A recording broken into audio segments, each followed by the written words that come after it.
Good evening all, and welcome. Tonight a chilling collection of absolutely terrifying scary stories from the heart of the deep woods.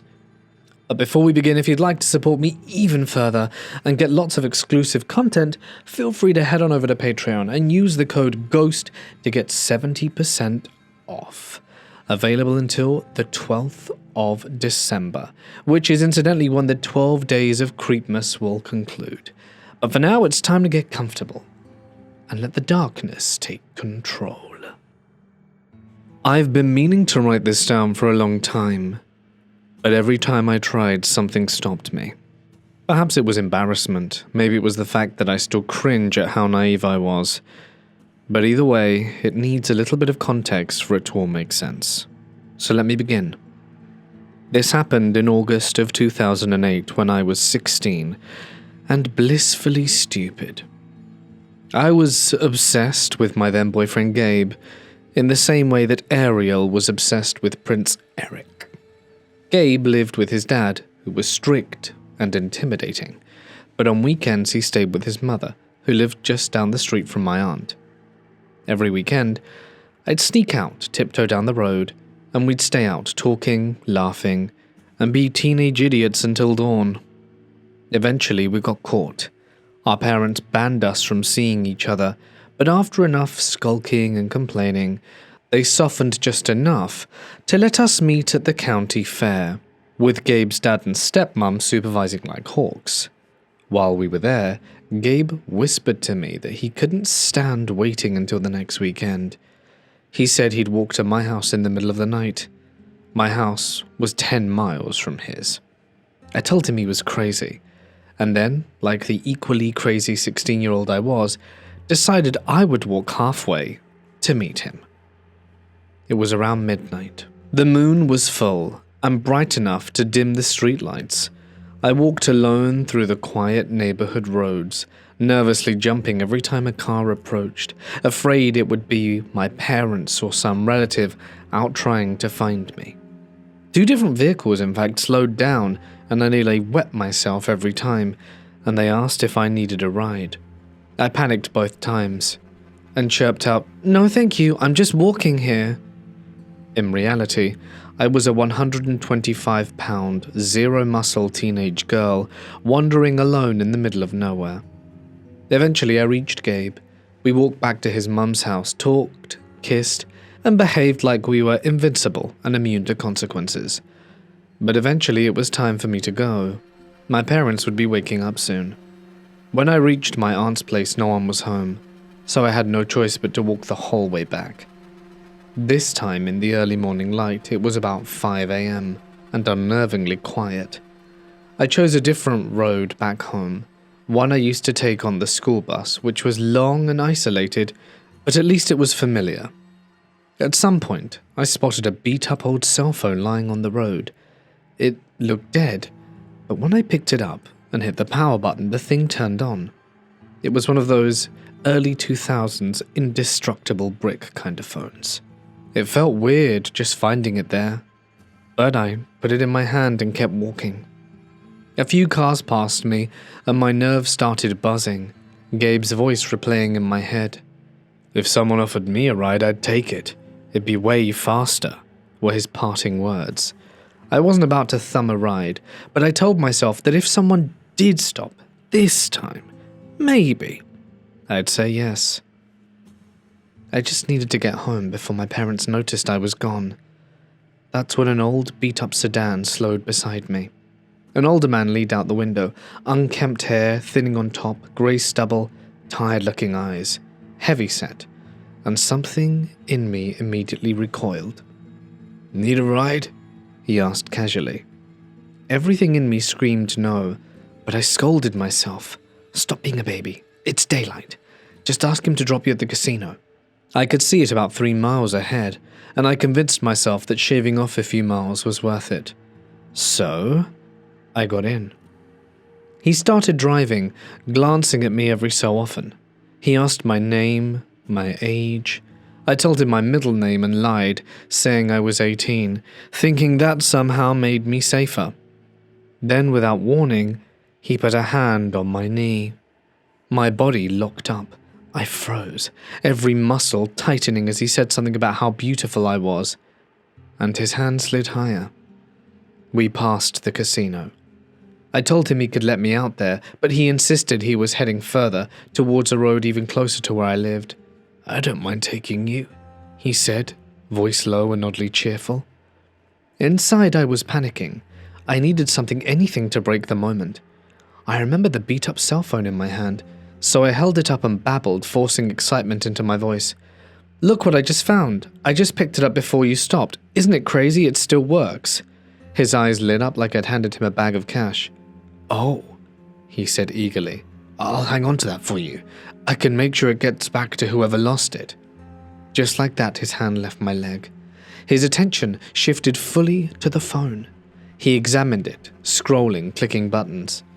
I kept up the cheerful stream of nonsense, anything to keep him distracted. He drove past the road he originally mentioned, claiming he would take me closer still. I acted bubbly and thankful, pretending to be oblivious while calculating every street and landmark. I didn't want him to know where I lived. He eventually stopped at the end of my long driveway, maybe 200 feet of gravel with multiple branching paths. From the road, you couldn't see my house at all. "This is fine," he said almost too casually. "Better if your parents don't see me dropping you off. Don't want them to get the wrong idea." And then he winked at me. I plastered on a smile, thanked him, got out, and walked calmly towards my driveway. The moment his car disappeared around the bend, I sprinted home. Only when I shut the door behind me did my entire body start shaking. I think about that morning more often than I'd like to admit. How one stupid decision could have ended so differently. If I hadn't have found that phone, if I hadn't have distracted him at the exact moment, I genuinely believe I used up a lifetime's worth of luck in those minutes. So, to the creepy stranger who offered me a ride in the morning, let's never meet again. This happened when I was in 6th grade. One day in September, during recess, my friend Courtney came tearing out of the woods with a wild look in her eyes. "Come on," she hissed at me and Justin. There was excitement there, not fear, so we followed her without hesitation. Just a few meters into the trees, the schoolyard sounds disappeared as if someone had turned down the volume on the world. That's when we saw it.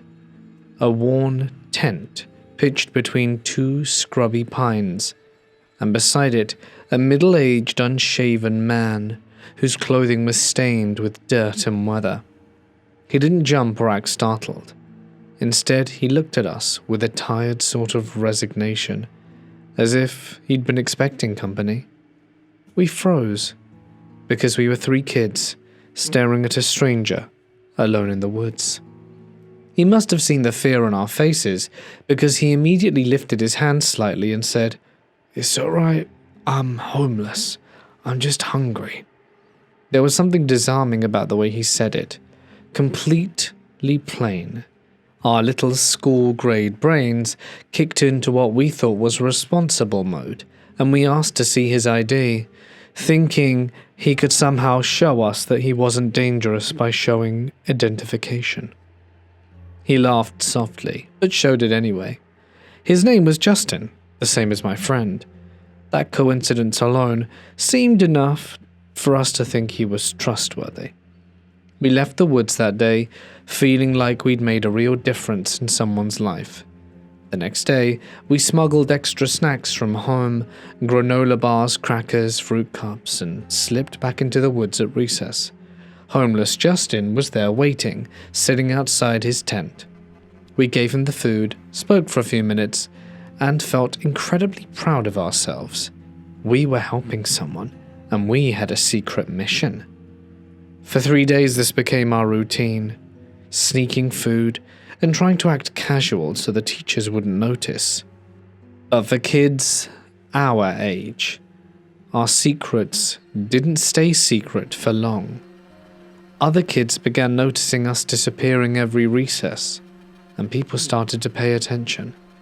On the last day we saw him, Justin seemed restless, eyes constantly flickering deeper into the trees, like he expected something. "The woods aren't big enough," he said in a low voice. "You know anywhere with bigger woods? Somewhere I won't be bothered?" He didn't say what he was running from, and we didn't ask. We were just children.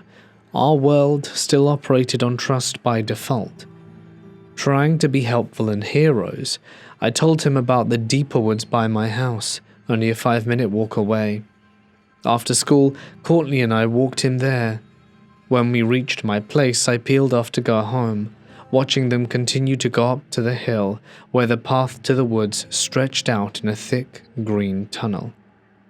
Courtney was supposed to simply guide him to the entrance, but the next morning, she pulled me aside. The police had intercepted them at the top of the hill. Justin had been arrested on the spot, and the rumors exploded. Teachers and kids were all whispering. Our principal stormed into class later that day, angrier than I'd ever seen him, and scolded us in front of everyone, not because he hated us, but because he was terrified at how incredibly dangerously naive we'd been. At that age, though, we didn't understand. To us, Justin had been a harmless, homeless man. But kids are curious. And that night, we looked up his name online, and the articles were like a punch to the gut. He wasn't homeless, he was a fugitive. He had taken the life of his own girlfriend and his son, and had been living in the woods behind our elementary school, just a few meters from where the playground was full of dozens of kids. It was a man we fed and trusted, and walked into deeper woods still, knowing that changed everything. Even now, years later, the memory of that tent hiding among the trees makes my skin crawl. A stranger in the woods is one thing, but a murderer, smiling kindly at kids and accepting snacks, is another thing entirely. To the man we once called homeless Justin, wherever you are now, hope to never meet you again.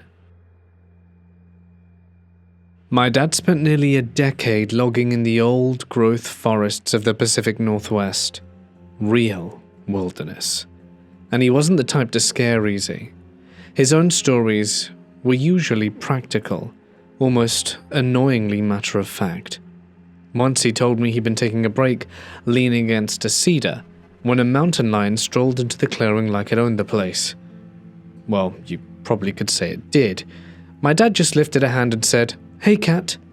The lion froze, stared him down, and then tore back into the brush like a ghost realizing it stepped into the wrong world. That was his scariest personal story. But the stories his friends brought back from the forests, man, those were something else. One night, a logger buddy of his was driving home along the narrow service roads, pitch black, nothing but the truck headlights and a wall of trees on either side. His friend and another guy were talking, sleepy from the long shift, when suddenly, a blinding white light engulfed the entire truck, not just a flash. This thing held onto them, shaking the metal body like an angry hand had grabbed it, then pulled over so fast gravel exploded behind them. Then they waited, terrified, until the light just vanished. They never got any explanation, and they never saw it again. Another friend had a run-in by a river after a fresh rainstorm.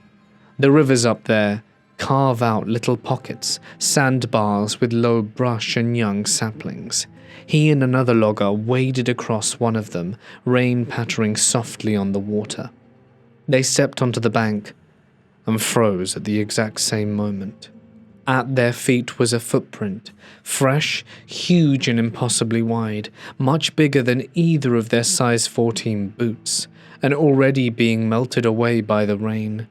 The print couldn't have been more than 15 minutes old, made between showers. They looked at each other, silently agreeing not to investigate further. My dad was once engaged to a native woman, and she had stories too. When she was young, her grandmother showed her a hillside, where X, the name her tribe had for Sasquatch, had climbed through. Something had barreled up that slope with such violence that young trees were twisted aside, whole clusters ripped from the soil, not broken branches, uprooted ones tossed aside like toys. Later in life, I heard stories from my stepsister's uncle, a hunter who taught me to play guitar and passed away years ago. He once crouched at the edge of a meadow miles deep in the Washington mountains. He lifted his binoculars to check the far tree line. The field silent, except for the distant rush of wind. And then a foul stench hit him, sharp, rotten, and thick enough to taste. He lowered the binoculars, shaking his head, and when he raised them again, something enormous was standing in the center of the meadow. At first, he thought it was a bear, but then it stood fully upright. He caught only the back of it as it moved away on two legs, fast, purposeful, and reeking so badly it made his eyes water. He said he couldn't shake the feeling that it had known he was there the entire time. My mum had experiences of her own growing up in the Olympic National Forest. She and her 4 younger sisters were driving home one night when the car started choking, spluttering and almost dying. She barely kept it running long enough to pull into a gas station. They all climbed out shaken and were stunned when the engine roared back to life, despite no one being inside. For some reason, they decided to continue home anyway. As they drove, my mum checked in the rearview mirror and saw a football-shaped object gliding above the trees behind them, outlined in bright, white lights. All her sisters saw it too. When they turned off the main road into the one that led to their house, the object drifted away into the trees and disappeared. Later they heard that several neighbors had engine trouble that same night. Another time, when she was a teenager, her church asked her and her roommates if a traveling woman could stay with them overnight. They agreed. Sometime after midnight, they woke up to a strange, low mumbling coming from the bathroom. Curious and uneasy, they peeked in and saw the woman chanting with a face in the mirror that wasn't her staring back at them. They didn't hesitate. They climbed out the bedroom window and ran straight to a neighbor's house.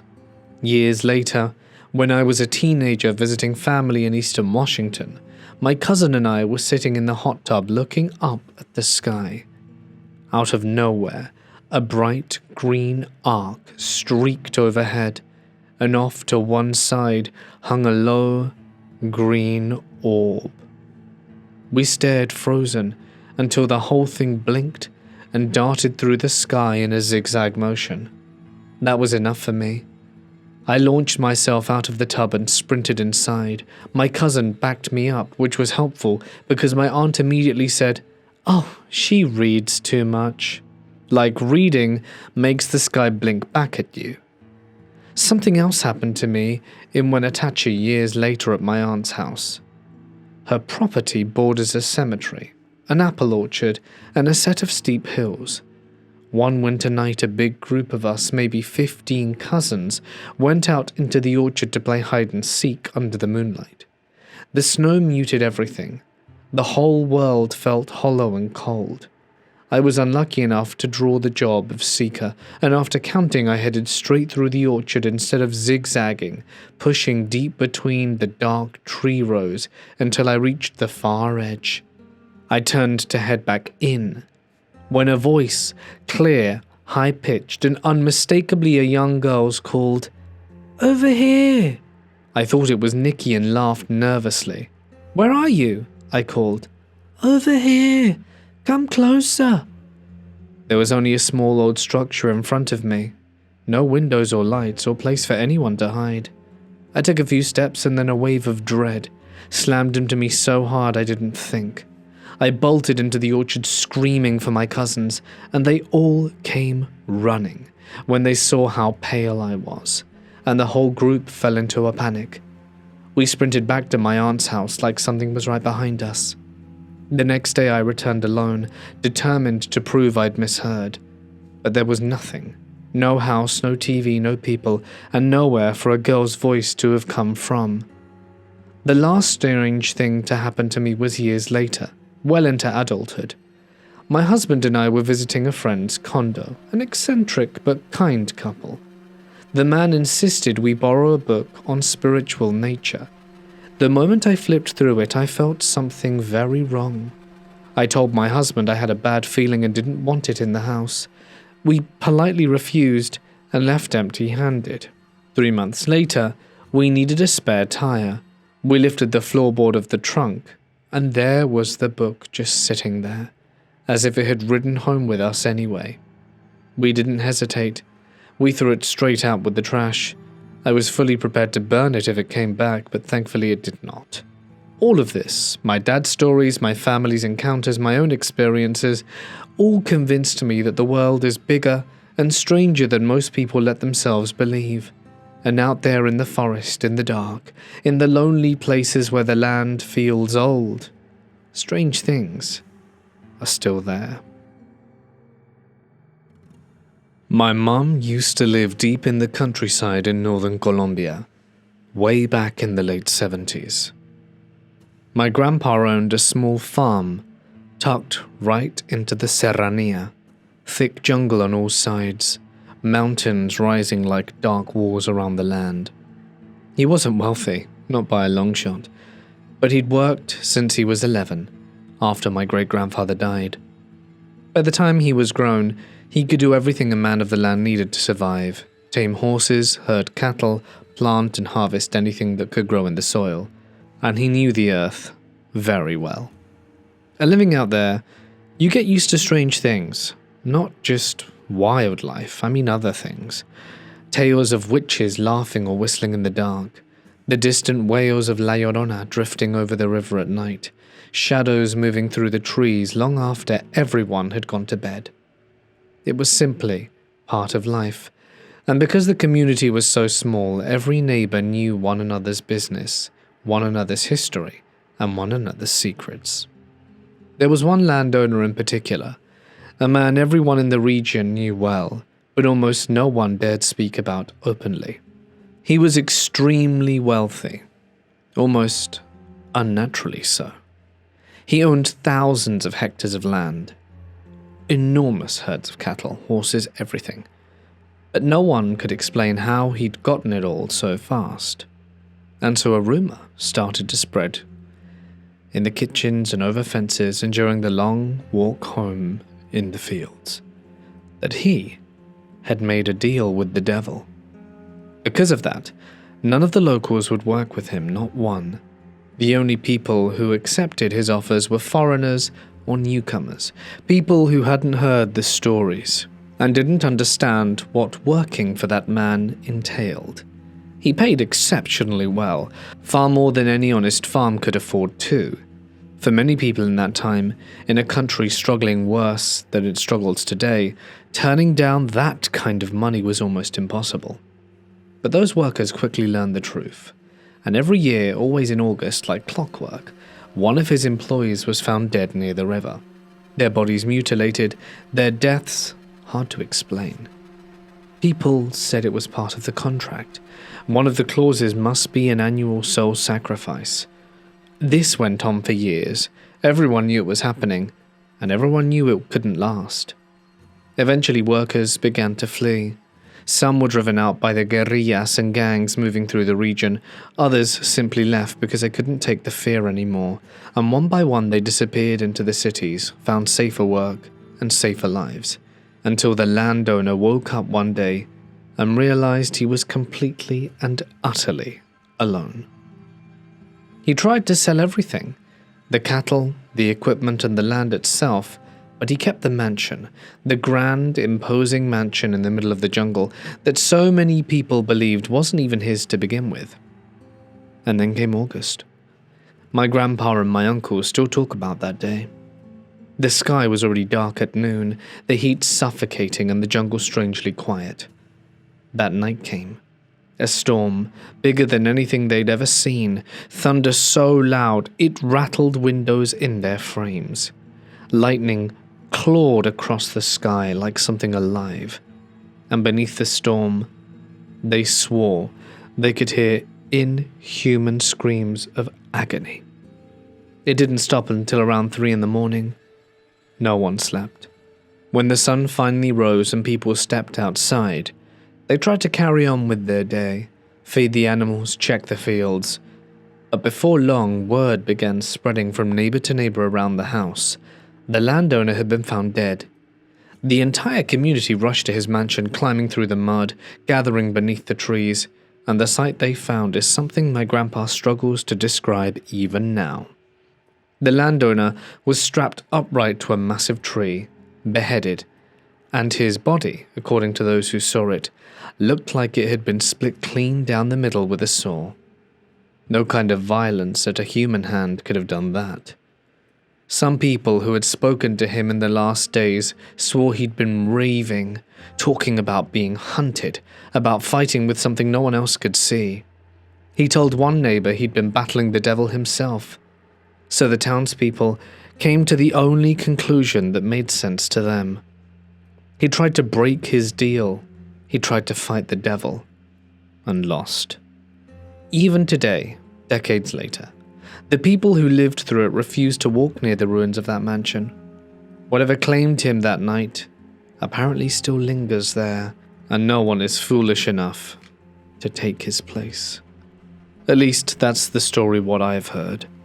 Make of it what you will, but it sends a chill down my spine every time I hear it be retold. I'm a man in my mid-30s, living deep in the wooded parts of West Virginia. I've had a quiet life, uneventful for the most part, but what I'm about to tell you is, without exaggerating, the single most horrifying thing that has ever happened to me. A little while back, I adopted a German Shepherd puppy from the pound. I'd only had her for a week, but I already adored her. I watched her constantly, terrified that something might happen to her, maybe overly protective, but she was the first dog I'd ever raised on my own, and still, things don't always go the way we plan. One afternoon, she just slipped out. Gone. Vanished into the tree line like she'd been called by something. I looked everywhere, shouted until my throat burned. I put up flyers over the county and offered a $5,000 reward. But I didn't get a single call. No sightings or tracks, and eventually the hope just drained out of me, leaving only guilt and dread. In my heart, I knew she wouldn't come back. A few nights later, I was sitting on the couch, TV on but ignored, just letting my mind wander. And that's when I heard her bark, sharp and familiar. I didn't even breathe. I bolted outside, heart pounding, calling her name. The bark echoed again from somewhere deep in the woods, and like a fool I sprinted after it, branches whipping my face, adrenaline clouding every sensible thought. Minutes later, I realized I wasn't hearing her anymore. I wasn't hearing anything. I stood there surrounded by darkness, with nothing but my phone's weak flashlight, and the realization that I had no idea where I was. The forest was quiet, and panic started to grow within me. That's when I heard a shriek, so inhuman and violent that it cut straight through me like a physical force. It echoed off the trees, rising and falling with this horrible, ragged pitch before fading into the night. My knees nearly gave out. It was the kind of sound that convinces some primal part of you that you are prey, and there is something out there about to devour you. I forced myself forwards until my feet hit something solid, a dirt road, wide, packed down, and clearly used often enough. Relief washed over me and I followed it, praying it would lead me somewhere recognizable. And that is when I saw them. 2 bright white lights ahead, perfectly still. Headlights, I thought. A car's salvation. I broke into a run, waving my arms, shouting desperately, but the lights never moved or brightened. And then they blinked. They weren't lights at all. They were eyes. I froze hard. Those eyes were massive, impossibly wide, reflecting the faint moonlight. And slowly they rose higher and higher until whatever they belonged to stood a good 9 feet tall, towering just 20 feet away from me. My breath hitched, my legs refused to move.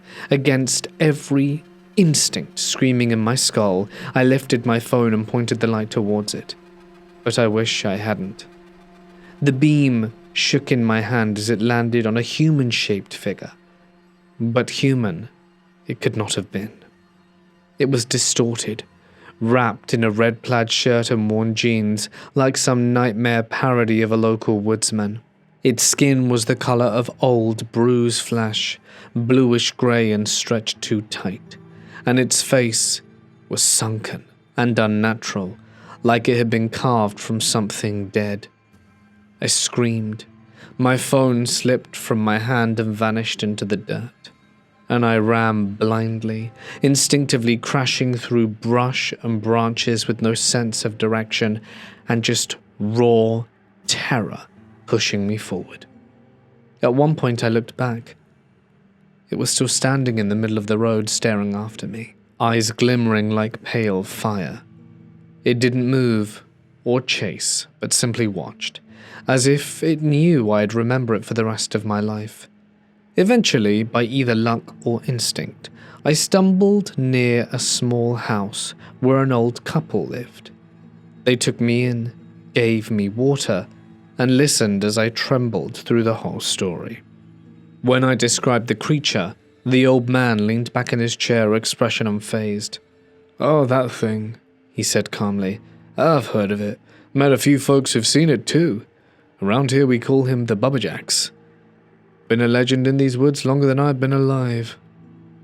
As you can imagine, when I got home, I didn't sleep that night.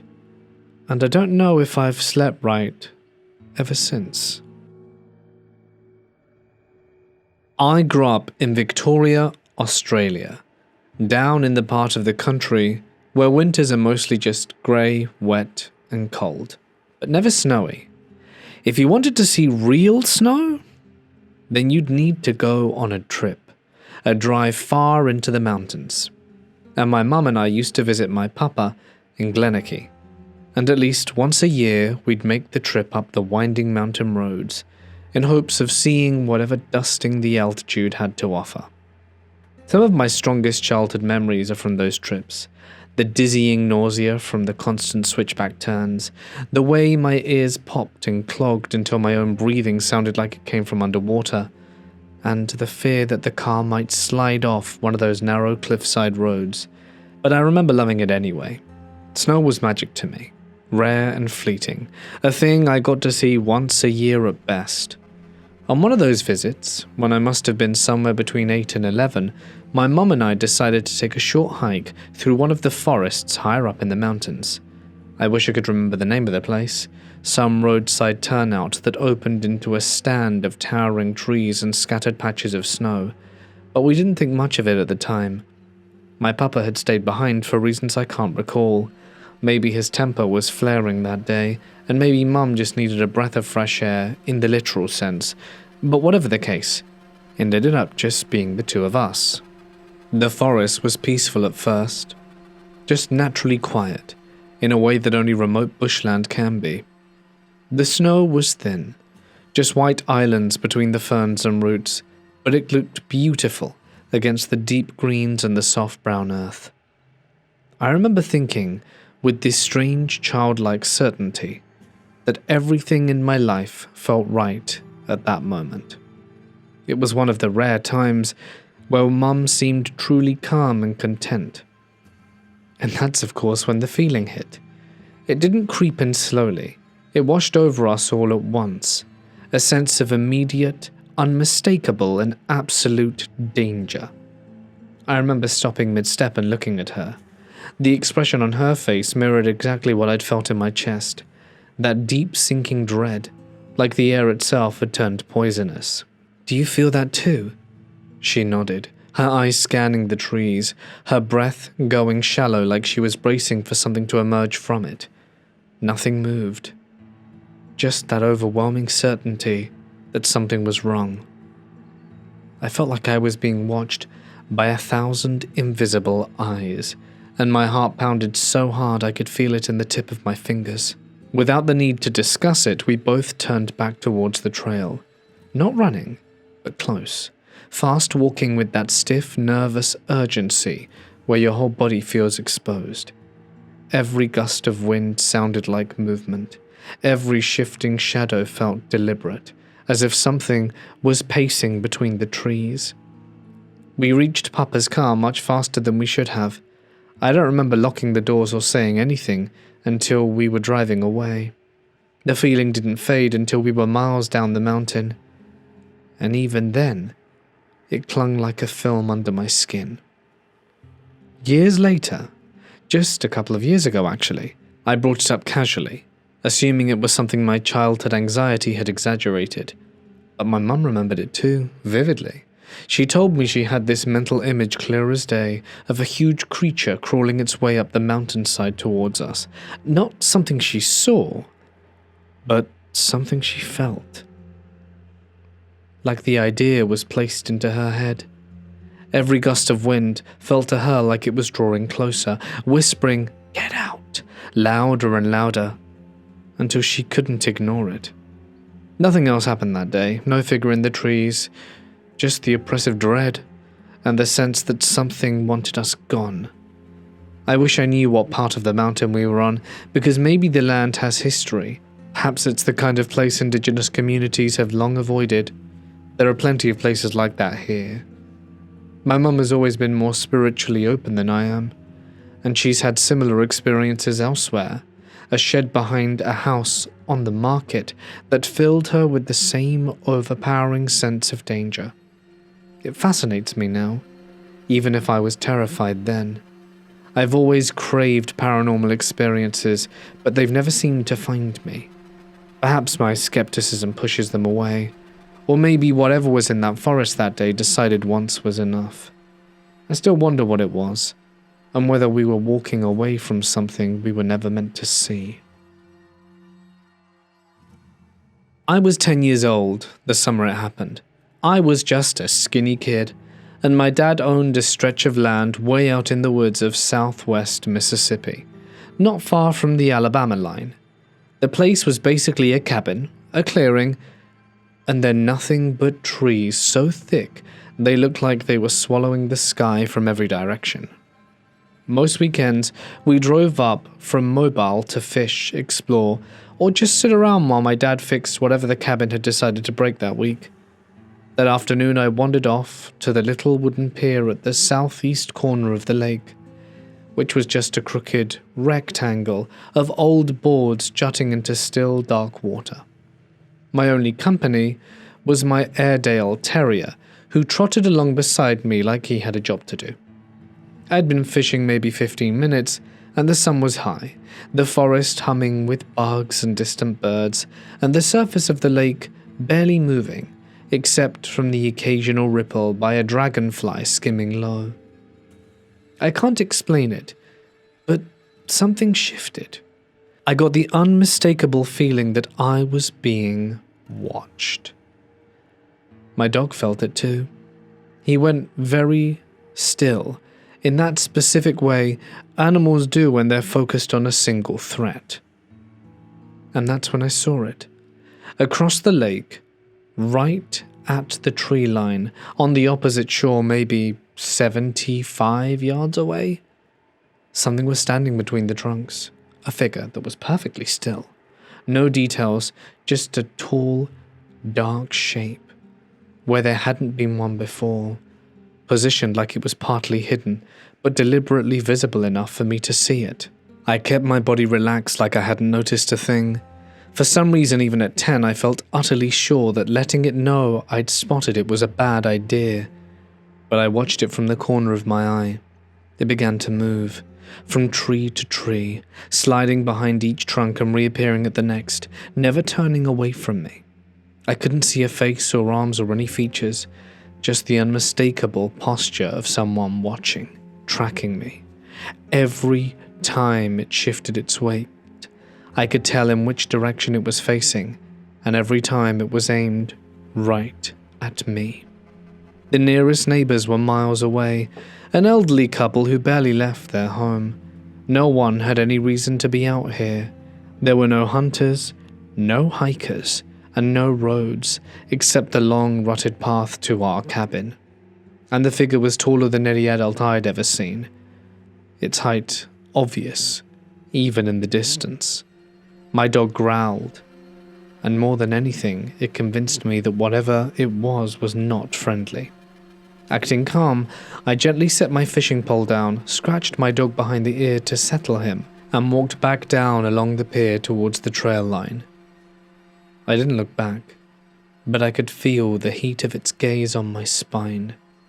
The second my feet hit the tree line, I dropped the act and tore through the woods, sprinting harder than I ever had in my life. Branches whipped my arms, leaves blurred past, and my dog bolted at my heels, staying so close I could feel its breath. I didn't stop until the cabin came into view through the clearing. Inside, I grabbed one of my dad's firearms, which was too heavy for me, but I held it anyway and stood by the window, heart pounding, waiting for my parents to return. My dog loyally sat behind me the whole time, staring out towards the tree line. But I never saw the figure again. I never felt safe after that either. Not there, even in broad daylight. I wish I had seen more details, but still some part of me was grateful I didn't. I was relieved when my dad eventually sold the place and bought property near Gulf Shores instead. One of my strangest experiences happened on my family's land in Northern Carolina, back when I still lived out there. I still hunt to this day, so whatever this thing was, it sure didn't keep me out the woods. But it did change something within me. On that land, everyone had a name for whatever lived out there. We just called it the noise. And if you ask anyone who lived along the tree line, be it neighbors, cousins, or folks who only visited for a season, they all knew exactly what you were talking about. It wasn't something you confused with a bobcat, a cougar, or anything you'd like to blame on people. This thing was fast and loud. The first time I ever heard it, I was hunting with my dad and brother. We were still hunting, moving slowly, taking careful steps through the forest. It was so cold the air felt thin when you breathed, and the woods were that deep green where every shadow looked like a shape. For a while everything was normal. Twigs underfoot, the distant crack of acorns falling, and the constant trickle of the creek over the rocks beside us. But then, all sounds stopped. No birds or squirrels. I thought even the wind was on mute. My dad froze, lifted his hand slightly, his way of saying don't move or breathe. I remember how strange it felt, standing there in that stillness, like the forest was quite literally holding its breath. And that's when it screamed. The sound hit from behind us, this violent ripping howl that made my ears ring instantly. It didn't sound like something trying to scare us off. It sounded like something announcing itself. Even my dad, who was the most level-headed man I've ever known, went rigid. His jaw tightened. He wasn't a man who spooked easy, and seeing that shift in his expression, well, fear settled in my gut. My brother had already brought his rifle to his shoulder, turning it in sharp little angles, trying to spot whatever was circling us. I wasn't even thinking straight. I was just trying not to lose it right there between the two pine trees. Then the noise screamed again, closer this time, and from in front of us, like it had crossed the creek without making a sound. My dad put a hand on my shoulder, firm and heavy, and said in the calmest voice he could manage, "Run now." I don't think I even looked at him. I just took off, straight ahead, legs pumping like a terrified rabbit, branches whipping against my arm, leaves slapping my face, and through the pounding of my pulse I could hear it following us, not crashing through brush but keeping pace, like it was gliding through the woods. Another scream tore through the forest, louder than the last, and this time it sounded like it was right off to my left, close enough that the hair on my neck stood straight up. I veered hard to the right, nearly slipping in the mud, and the three of us burst out onto the gravel road about 100 yards above our car. And then, Just as suddenly as it started, we heard this sharp, clean whistle from somewhere in the trees. And everything went back to normal. Birds started up again like nothing had happened. The crows argued in the branches, and you could hear the squirrels make noises. We stood there, bent over, gasping, guns half raised, staring back into the tree line. My dad kept glancing over his shoulder every few seconds. My brother wouldn't take his finger off the trigger. And that 100 yards to the car felt like the longest walk of my life. And that wasn't the last time I heard it, not even close. My family tried for years to figure out what it was. Sometimes we'd think we were getting close. Dogs trailing hard, all noises and muscle, and then the barking would stop, and we'd find these dogs bolting in the opposite direction, tails tucked between their legs. Whatever it was, it moved the way it wanted, lived where it wanted, and made sure we knew the difference between the forest we thought we understood and the one it belonged to. Still I hunt, always have and always shall. My thinking is this: if something ever gets me out there, at least it'll happen while I'm doing something I love, breathing fresh air, reading the land, and being part of nature instead of just walking through it. One day, when it's my time, if she takes me in that way, I'll know why. And maybe the noise will still be there, screaming in the dark. I love waking up in the dark and walking the sunrise with my dogs. I never actually planned on owning 2 huskies and a German Shepherd mix. They each wandered into my life at different times, and I didn't have the heart to turn any of them away. Now they're my little pack, and every morning we jog about 5 miles together. Sometimes we stay in the neighborhood, but most days I load them into the van and drive 10 minutes to the wooded metro park just outside the city. I adore that place. The trails are great, and I feel like I can just leave behind civilization, if you get what I mean. That being said, it's safe enough, because the paths are paved, the fire pits are made of concrete, and the rangers patrol regularly. And with the hospital behind the CVS sign on the horizon, emergency help is never far in these woods. But that day, I learnt the word safe is nothing but a fragile illusion. I had been sick, pneumonia that hadn't quite healed before a sinus infection hit. I was past the fever stage and allowed to walk again, but the coughing kept me up at night. Because of that, I overslept and missed my usual early morning hike. Then came errands, school drop-offs, appointments, unexpected visitors, and by the time everything was done, it was nearly dark. I was irritated but decided the walk was happening no matter what. I'm glad I made the effort, at least at first. The woods were nearly empty now, the sunset pouring orange and gold between the bare trees. The lake glowed like brushed metal. It felt like the universe had delayed me on purpose, just so that I could bear witness to this shining moment. I parked at my usual spot by the bathrooms, where the mile-long people trail loops around the lake. But today, we were taking the pet-friendly 5-mile path, the one that pushed deepest into the heart of the woods themselves. And it started beautifully, until I heard a sharp, single snap, like a thick branch breaking under weight. And the woods, which had been so full of birdsong and insect sounds, suddenly fell completely silent, as if a switch had been thrown. Even the dogs froze mid-step, their heads jerking towards the hill behind us and to the right. I stared into the tree line, but nothing moved. I waited for the forest to resume its chatter, but it didn't. Instead, all 3 dogs slowly raised their ruffs. Fur lifted along their necks and shoulders. Their tails went high, stiff, proud, and dominant, in a threat display mode. The female husky, my pack leader, slid her ears back and stepped towards me, nudging my leg insistently. The males mirrored her, heads lowered and ears pinned, but their bodies still braced tall. I let them pull me down the path, but every step felt wrong. Something was off. I tried to rationalize it. A fallen branch, a buck, or maybe a homeless person setting up camp in the far woods. But no matter how I tried to explain it, one question pushed through. Why was it still silent? The deeper we walked, the worse it got. The dogs didn't sniff, didn't stop to pee, didn't even look around. They were locked into a steady, determined pace, moving but alert. We reached the third steep hill. Normally, I'd run it for stamina, but running now felt like asking to be exhausted at the worst possible moment. The top crested blindly with dense trees.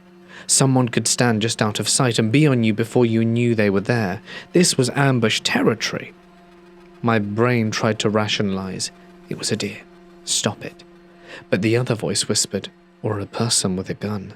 Somebody could be waiting. My heart pounded hard enough I could feel it in my teeth. Still, the dogs dragged me up the hill without hesitation. Either they didn't sense danger ahead, or they wanted to get past it as fast as possible. Half a mile later, I could finally see faint traffic lights through the trees and the glow of civilization, but the woods were still quiet. And that's when the smell hit. A thick, sour, metallic stench that curled into my throat. Blood, bile, and partially digested grass. The opened stomach of a deer. But the dogs didn't care, they didn't even slow. And that's when my fear sharpened into something crystal clear. Something killed a deer nearby recently, and the predator wasn't done. We ran. I barely remember the last mile, just the blur of trees and the slap of my shoes against the path. Finally, we broke out into the first parking lot. My lead husky stopped to drink from the lake. Then, finally, relaxed enough to sniff around and pee. My boys followed. The normal behavior was a relief, but my nerves stayed coiled tight. A lone truck sat in the lot down the lake, in the next parking area. I saw headlights pointing directly at the path like they were watching. Halfway to my van, the car suddenly drove away. 20 feet from the driver's door, I heard an engine start up from the nearest wooded path, a low, grinding motor getting closer. I switched sides and rushed the dogs into the van through the driver's side, the opposite of my usual routine. Their leashes snagged on the armrest, and I had to untangle them with shaking hands. The motor grew louder and closer. I felt, not thought, that I needed to be gone before that thing hit the open lot. Finally, the dog scrambled in. I slammed the door, dove into the driver's seat, fumbling for the lock, the keys in the ignition. My headlights swept across the bathroom path just as I was putting the van in reverse. A four-wheeler emerged from the trees, and something lay across its handlebars. I couldn't tell what. A gun? Part of a deer carcass? Or something else I never found out. I shifted into drive and peeled out of the lot, because whatever it was, I didn't want to know. Not in the dark and not alone and not outnumbered. And I never looked back. I was through hiking the Pacific Crest Trail, southbound at the time. I flipped from northbound to southbound partway through the Sierra Nevada, as 2023 was California's history snow year on record, and when I was there it was still snowing. When I had a creepy encounter with a self-described day hiker male on the trail. I was hiking towards the Cracker Barrel, aka White Pass in Washington. The area before White Pass is quite boggy, and it was a sunny, warm day in July. While I was hiking, I bumped into a hiker at one of the trail junctions with the PCT and a side trail. He popped up the trail, a white man with fluffy short white hair, 80s style moustache, probably 5'11" or so, and very short cargo shorts, and a huge, square JanSport backpack of sorts, which was making jangling noises, and immediately asked me if I was a PCT hiker. I said I was, and he then asked me if I was hiking alone. I was about 30 at the time, and I'm 5'1", and hadn't showered in 7 days due to the remote stretches in Washington prior to this. Asking a female if she's hiking alone is not cool. And I was technically with another hiker. He was just a few miles ahead of me. I said no, that someone was just up ahead, which is true. When he asked me these questions, they were in quick succession of each other, and he seemed incredibly excited. Something about the encounter was just off. I had that blood-going cold stomach drop feeling, and proceeded to walk faster down the trail. The man followed me, making some comments about females all alone out here, and because I was well over 1,000 miles into walking that year, I was in good shape, and began to horse some serious butt, assuming he wouldn't be able to keep up. The man started lightly jogging behind me to keep up, getting so close to my 7 days unwashed hair at the back of my head that he could have practically grabbed or sniffed their hair fuzzies.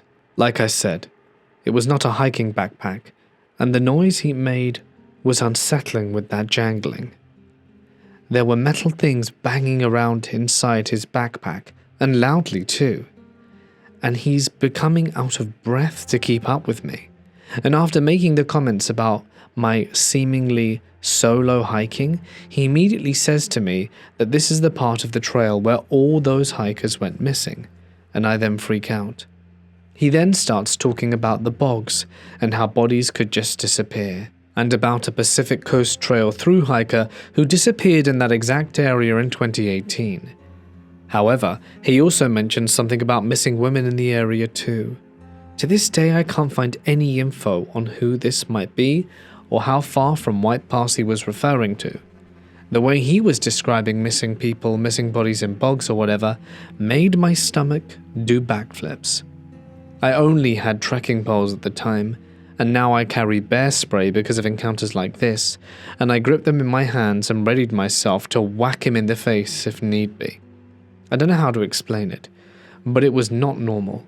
He was excitedly discussing these missing people and also telling me 1, he knew the sheriff on the case, and 2, volunteered to help look for this missing hiker in 2018 and knew where they looked, which apparently was in all the bog area. He talked a lot about his time volunteering to search for missing people, and I realized, however, I did not want to preemptively tell him to piss off, because making him angry felt wrong instinctually.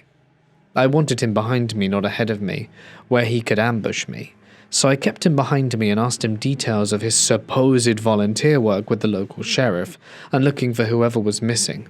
How I knew he was bad news was when we came upon the guy I was hiking with. My hiking companion was getting water by a pond, saw me hiking at 4.0 or more miles an hour, and this creepy dude literally breathing down my neck and out of breath. My hiking companion's eyes got huge, and I was gesturing to him with my eyes that something was wrong.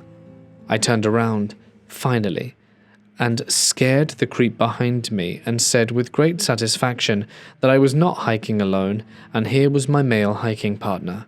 The creepy man's eyes got so wide and he said, right, well, nice to meet you, and said nothing to my hiking partner other than that, and he took off running down the trail. Not hiking, not jogging, but running. We hiked very fast after him and he totally vanished, no trace of him, no footprints in the mud as we approached the trailhead, nothing. No other side trails he could have taken. My hiking friend and I stopped to eat as I was shaking and told him about the man and him talking of bodies and the strange backpack, and we both agreed something was very off about him, especially as the man took off running for his life away from my male hiking partner. Had I been hiking alone, I have no idea what would have happened. We were close to White Pass, but still a couple of hours away. I reported the encounter to a ranger via phone, who then reported it to the Cracker Barrel along with the older man's description. Perhaps he was just a strange guy, overtly interested in the missing hiker cases and local missing people, and way interested in my hiking alone. But the whole thing felt so wrong. At least my instincts feel that way. I now always carry spray, and I'm curious if anyone has had any weird encounters in this area of Washington. Hey guys, it's Mort here, and thank you so much for listening. I really hope that you have enjoyed tonight's collection of scary stories. I had a lot of fun recording tonight's video, and if of course you did, you can let me know down below. Just a gentle reminder that if you would like your name on the end credits and a bunch of cool extra perks like bonus stories, etc., you can follow the link over to Patreon, and if you use the code GHOST, you get 70% off. It's probably the best deal I'll ever do, so do not miss out if you're interested. I would like to extend one final thank you to my members and patrons whose names can be seen on screen, because their continued support helps me out run the channel a lot. So thank you guys. But that's it from me. I hope to see you tomorrow, because I will be handing you a chilling collection of cryptid stories. So, until then, stay awesome and good night.